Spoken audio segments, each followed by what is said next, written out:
প্রযুক্তির অভাবেই বিপদ। গতকাল রাজ্যে বজ্রপাতে মৃত্যু ১৩ জনের।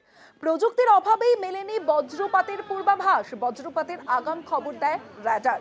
উত্তরবঙ্গে র্যাডার না থাকাতেই বিপদ মানলেন আবহাওয়া দপ্তরের অধিকর্তা। আই অ্যাকসেপ্ট যে আমরা কিন্তু মালদাতে যে ঘটনাটা ঘটেছে ওটা কিন্তু আমরা কিন্তু ধরতে পারিনি আর কি।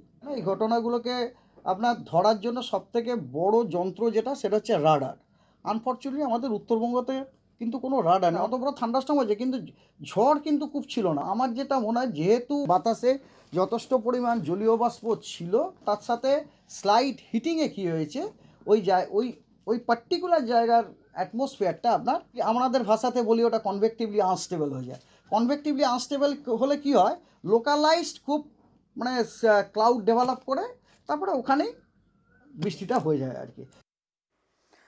বাজে মৃত্যু হয় রাজ্যে ১৩ জনের বৃহস্পতিবার মালদায় বাজে মৃত্যু ১১ জনের। আজ ময়নাতদন্তের পর পরিবারের হাতে দেহ তুলে দেয় প্রশাসন।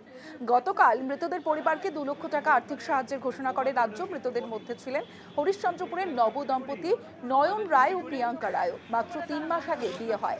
মালদা মেডিকেলে দেহ নিতে এসে কান্নায় ভেঙে পড়েন নয়নের মা। আগের মাসে ১৩ তারিখে বিয়ে হয়েছিল।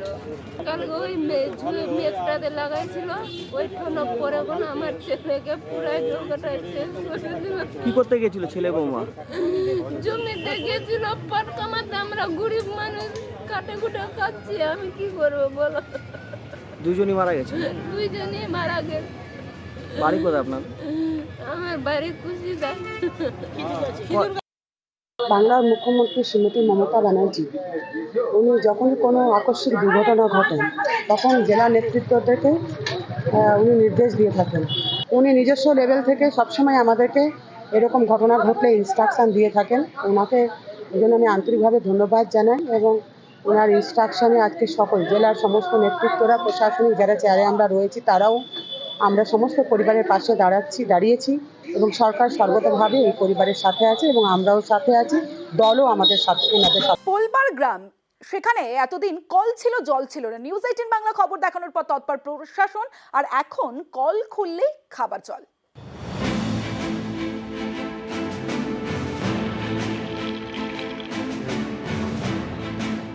হুগলির পোলবা দাঁতপুর ব্লকের প্রেমনগর, এখানে বাড়ি বাড়ি কল আছে, তাতে জল পড়ে না। এ নিয়ে দুর্ভোগের এক শেষ। এই খবর দেখায় নিউজ 18 বাংলা, তারপরেই তৎপরতা।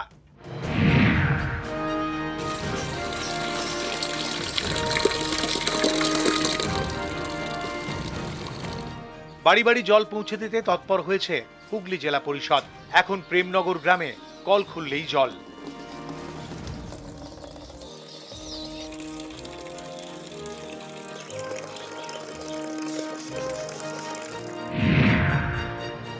প্রেমনগর গ্রামবাসীর লোকরা সবাই আনন্দ পাচ্ছে জল পেয়ে।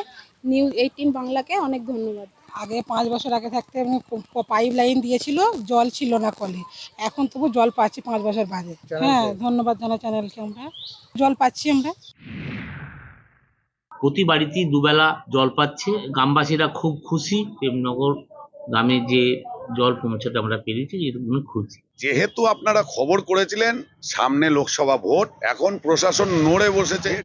হারিড গ্রাম পঞ্চায়েত এলাকার প্রেমনগর গ্রাম 2019 থেকে 2021 এই সময়ের মধ্যে সজলধারা প্রকল্পে বাড়ি বাড়ি বসে কল। এতে জলের সমস্যা মেটেনি, কারণ জলের কানেকশন হারিড গ্রাম পঞ্চায়েত দেয় পাশের আমনান গ্রাম পঞ্চায়েত। তখন সেখানকার তৃণমূলের পঞ্চায়েতের উপপ্রধান ছিলেন নির্মল ঘোড়া, এখন তিনি প্রধান। অভিযোগ, জলের জন্য প্রত্যেক পরিবার থেকে টাকা নেওয়া হয়, একেবারে বিল ছাপিয়ে, প্রতি পরিবার থেকে 3000 টাকা। অভিযোগ, টাকা দিয়েও জল মেলেনি, ফলে দুর্ভোগের এক শেষ। এই খবর দেখায় নিউজ 18 বাংলা। সেই খবরের জেরে জল পেল প্রেমনগর গ্রাম।